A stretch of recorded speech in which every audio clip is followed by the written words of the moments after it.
Hello, good evening to you. Welcome to the business news here on News 360. My name is Alfred Akonse. Let's go on to our first story this evening. And the Ministry of Finance has confirmed it's on a roadshow, which is on a non-deal roadshow. A statement by the Ministry of Finance explained the roadshow is part of their routine investor relations activities designed to share information on financial and economic developments with investors. The release confirmed it's part of their routine investor relations activities designed to share information on financial and economic development with investors. This means that there is no intent to issue any bond on this particular mission. Ghana is currently under a 3-year deal with International Monetary Fund to repair the economy, which has been saddled with a high budget deficit, public debt, and inflation consistently above government targets.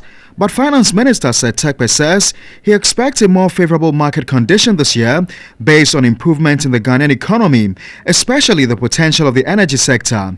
But some analysts believe that considering the lower commodity prices, the risk of adverse shocks to economic fundamentals are higher, and this would compel foreign investors to either lighten their portfolio holdings or demand significant risk premiums. The country issued a 15-year $1 billion Eurobond in October with a yield of 10.75% after having first targeted a $1.5 billion bond at 9.5%. It was a fourth sale since its 2007 debut. Parliament in December approved the government's plan to issue a fifth Eurobond of up to $1 billion to refinance debts and supports its 2016 budget. Our President Mahama has appointed second deputy governor Nashiru Isahako as new governor of the Bank of Ghana. He takes over from Dr. Henry Kofi Wampa after days of speculation about who succeeds the retired governor ahead of his due date in August. His appointment takes effect from April 4, 2016.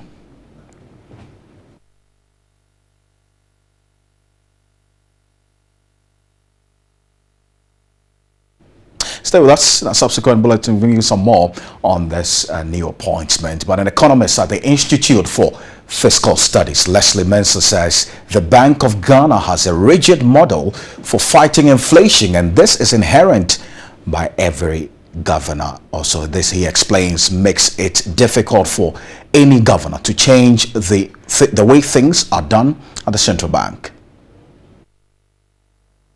Former governor of the central bank, Dr. Kofi Wampa, took office on April 4, 2013, when the monetary policy rate was 15%. He retired on March 30, 2016, with a policy rate of 26% 3 years on. The Bank of Ghana's strategy in fighting inflation to ensure price stability has been the fact that inflation is only demand-driven. According to an economist at the Institute of Fiscal Studies, IFS, Leslie Mensah, the rules for the governor are clear. Well, the central bank has this model, inflation targeting model, and in fact, every central bank governor inherits it, and so it's a straitjacket, it's sort of, the rules are clear and it tells them what to do. The idea is to use the interest rate channel to restrain credit growth and demand from all of us. Okay, it's a fundamentalist argument, essentially we're saying that they should change the strategy. The central tool in the strategy for fighting inflation is the interest rate of the central bank.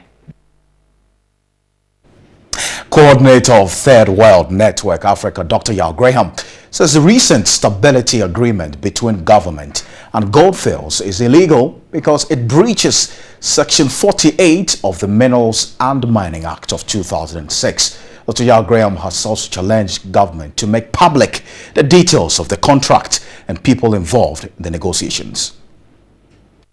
The development agreement between government and Goldfields for both the Takwa and Daman mines is a reduction in corporate tax rate from 35% to 32.5% effective from March 17, 2016.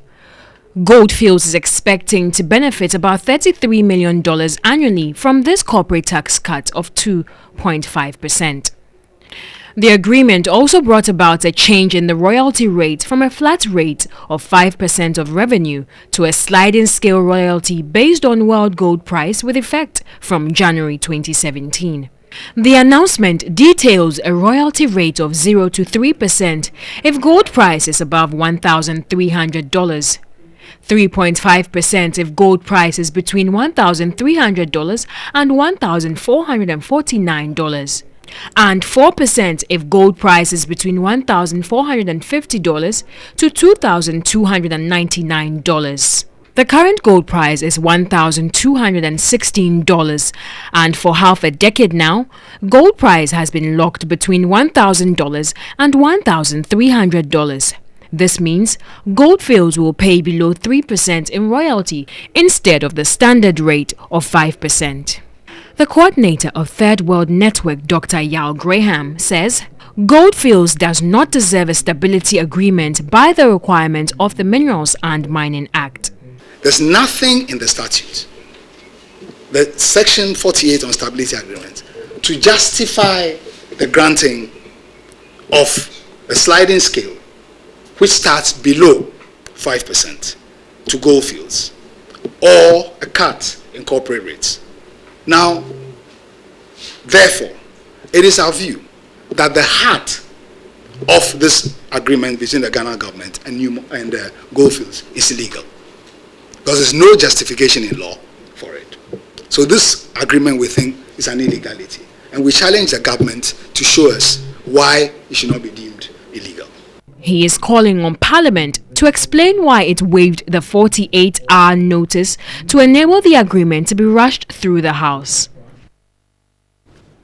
Okay, so let's find out how the city is faring on the interbank rates, and it means that if you walk into any commercial bank, this is what you'll be getting. For the pound will be sold to you at 5 cedis 45 pesos, and it will be bought at 5 cedis 46 pesos.